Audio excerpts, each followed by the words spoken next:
Manainy tsy azona vokatra firy indray ny any amin'ny faritra Atsimo Nosy, manomboka mandravarava ny voly any an-toerana ny bibikely antsoina hoe chenille vorace na ny chenille de herse convolvuli.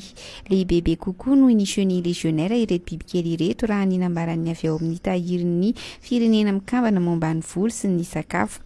Efa manomboka simba ny ravin'ny varipemba sy ny mangahazo ary ny voanemba any amin'ny faritra Anosidigo, 10 kilometatra ny alan'Ambositra hoy Sojalaimaro, gouvernoura ny faritra Anosy. Manay ity tompon'andraikitra ity fa ena hatramin'ny antsasany ny vokatra nantenaina raha toa ka nanantena vokatra tsara tokoa izy ireo taorian'ny fandalovan'ny rivodoza ENAO izay nitondra rano betsaka tany amin'ny faritra Atsimo.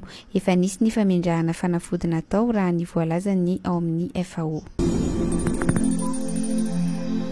Araka ny tatitry ny filan-kevitry ny ministra natao ny alarobia teo dia amin'ny faran'ny herinandro izao no hiazo any Washington ny filohan'ny Repoblika Andry Rajoelina. Iaona amin'ny tale jeneralin'ny banky iraisam-pirenena sy ny tale jeneralin'ny tahirim-bola iraisam-pirenena izy iresaka ireo andindiny lehibe mikasika ny drafim-panarenam-pirenena taorian'ny fandalovan'ny rivodoza sy ny fanatanterahana ny drafitra fampandrosoana ny Madagasikara na ny PEM no antondiany amin'ity fiaonana ity izay tranga aorian'ny rina isan-taona réunion des printemps ity ary ho tanterahana ny 12 ka hatramin'ny 20 aprily. Fanamboaran-dalana sehatry ny fambolena sy ny fiompiana, fanatanterahana ny tahiry maitso ho an'ny toetrandro iadina amin'ny fivoavaovan'ny toetrandro no vaindohan-dresaka amin'izany.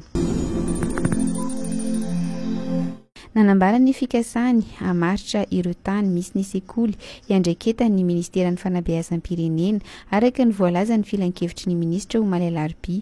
Tanjona amin'izany ny arovana ireo tany ny sekoly sy iadina amin'ny mety ho fibodoana nataon'ny olona ho iatrany ny tatitra ho atao maimaimpoana ny fanatanterahana izany famaritana izany ho an'ireo sekoly miisa 7 sy 4 alina eto Madagasikara.